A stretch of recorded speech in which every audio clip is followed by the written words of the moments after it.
Hi everyone, welcome to my YouTube channel. In the previous video, we have answered the first chapter of Biology Life Processes, Unit Test Paper 4. In today's video, we are going to answer Unit Test Paper 5. Let's move on with the questions. First main, multiple choice questions. Question 1. In respiration, air passes through. So the process of respiration, how do the air passes? So the pathway is given here. In respiration, air passes through option A, pharynx, nasal cavity, larynx, trachea, bronchi, bronchioles. Option B, nasal cavity, pharynx, larynx, trachea, bronchi, bronchioles. Option C, larynx, nasal cavity, pharynx, trachea. Option D, larynx, pharynx, trachea, lungs. So we'll see what is the answer. How does the air passes through?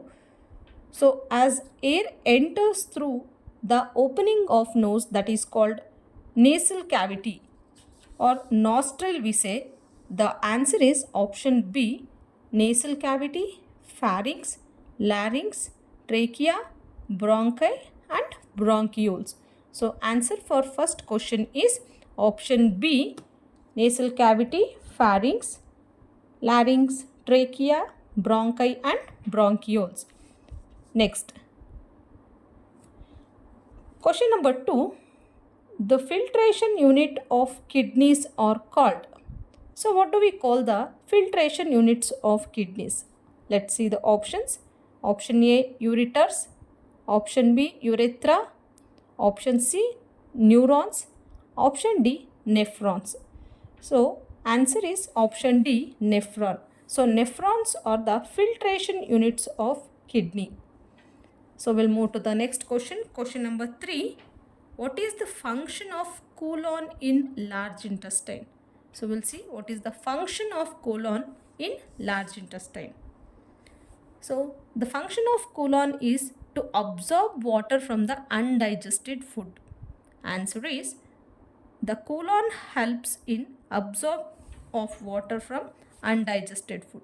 So the large intestine, the part that is colon, it help in absorption of water from the undigested food. So the next question, what is glomerular filtration? So what is glomerular filtration? So we'll see the answer. Through glomerulus, the waste present in the blood will get filtered. So what is glomerular filtration? As the glomerulus containing network of blood capillaries, these blood capillaries help in filtering of waste present in the blood. So hence it is called as glomerular filtration. So through glomerulus, the waste present in blood will get filtered and that is called glomerular filtration. So we'll move to the next question. Why breathing rate will be faster in aquatic animals than the terrestrial? So we'll see the answer. Because the amount of dissolved oxygen, so the amount of dissolved oxygen present in water is less when compared to oxygen in atmosphere. So as the amount of oxygen in water is less when compared to the amount of oxygen present in atmosphere. Hence the breathing rate will be faster in aquatic animals when compared to terrestrial animals. So we'll move to the question number 6. So question number 6 is, what are the functions of HCl in stomach? So we'll say what is the function of HCl in stomach. So the HCl, it creates the acidic medium for pepsin to act. So HCl, it helps in creating acidic medium so that the pepsin can act over that. And the second one, it kills harmful microorganisms. So this is the function of HCl. So the next question, write the differences between arteries and veins. So we'll see what are the differences between arteries and veins. differences. Arteries, they carries oxygenated blood from heart to various parts of our body. Veins, they carries deoxygenated blood, or you can say carbon dioxide rich blood from various parts to heart. Next, arteries, they have thick elastic walls. Veins, they have thin elastic walls. Next, arteries does not have valves. Veins, they has valves. Next, arteries, in that the pulmonary artery, the largest artery which carries deoxygenated blood. So pulmonary artery carries the deoxygenated blood. Veins, the pulmonary vein, the larger vein which carries oxygenated blood. So these are the differences between arteries and veins. So we'll move to the next question. Question number 8. How nutrition takes place in paramecium? So we'll see how nutrition takes place in paramecium. So answer. Nutrition in paramecium, it takes place with different steps. So the first step, ingestion. Paramecium takes food with the help of cilia. Cilia help in intake of food. So cilia are helpful in taking the food inside the body of the paramecium, that we call it as ingestion. Second step, digestion.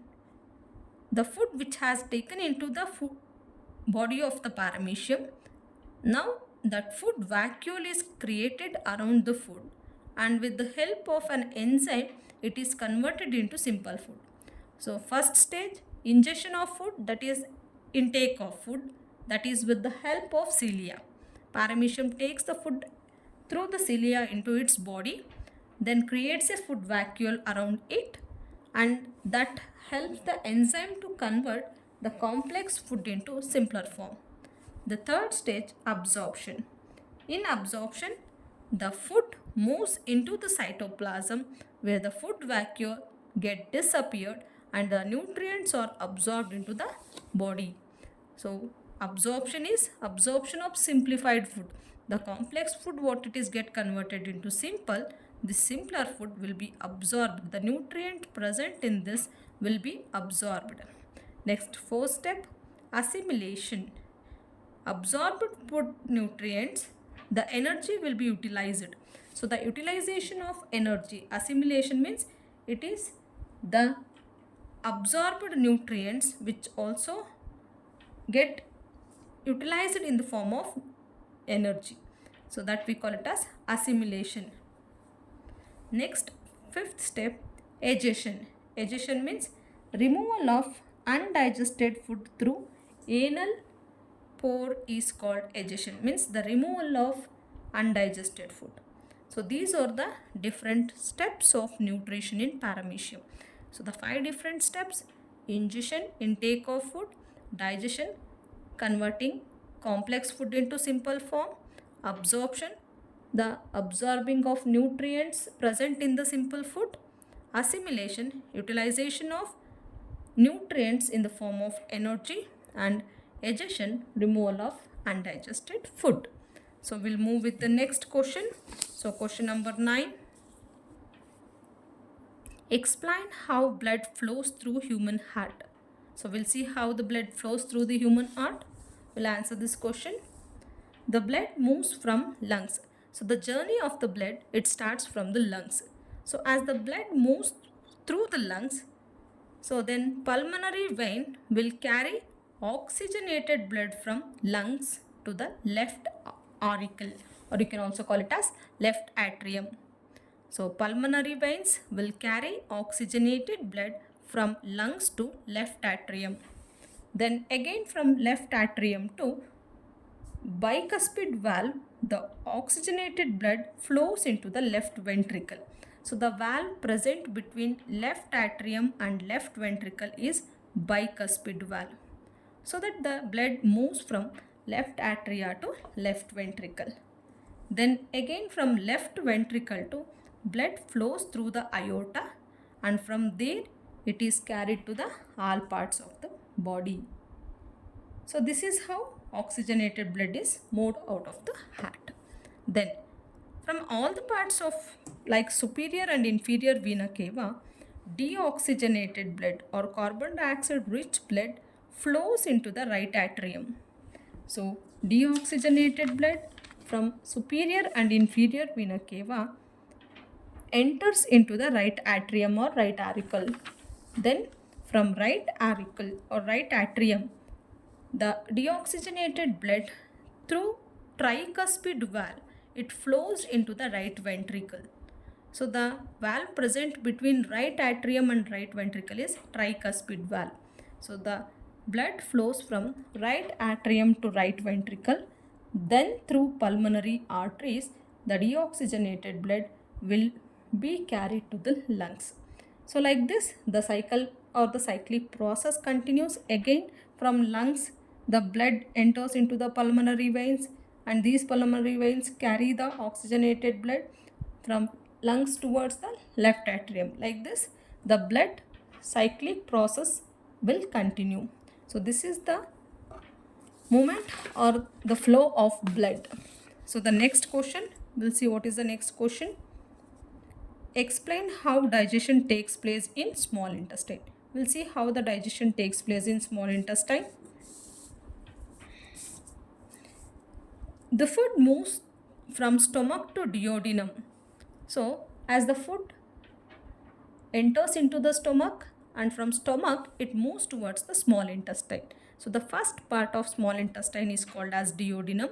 This duodenum is connected to the gallbladder, which is also receiving the bile juice, and this bile juice helps in digestion of fats. Duodenum also connected to pancreas, which also secretes pancreatic juice that contains an enzyme trypsin.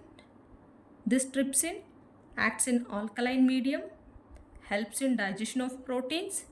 Then one more enzyme, pancreatic lipase, which helps in digestion of fats. The another enzyme, pancreatic amylase, which helps in digestion of carbohydrates. So now from duodenum part, the digested food flows into the second part of small intestine, that is called as jejunum. So jejunum is the second part of small intestine, which contains a finger-like projections. They are called as villi, and the function of villi, they makes the digested food to flow into blood, and they also increases the area of absorption of digested food. And from jejunum, the undigested food moves into the last part of small intestine called as ileum. So this is the movement of food or how the digestion takes place in small intestine. So from duodenum to jejunum, jejunum to ileum. So these three parts where the small intestine contains. The first part duodenum, second part jejunum, and the last part is small ileum. So here the digestion takes place in small intestine. So the last question, we'll see what is the last question. That is, draw a neat label diagram of nephron. So you have to draw the labeled diagram of nephron and practice well. So by this we have successfully answered the unit test paper 5. So in this video we have answered this unit test paper 5. In the next video we'll answer with unit test paper 6. So those who have not subscribed my channel, please subscribe. Those who have subscribed, watch my videos, like my video, then share my videos, and please practice the worksheets. And don't forget to press the bell icon to get the further notification. So thank you.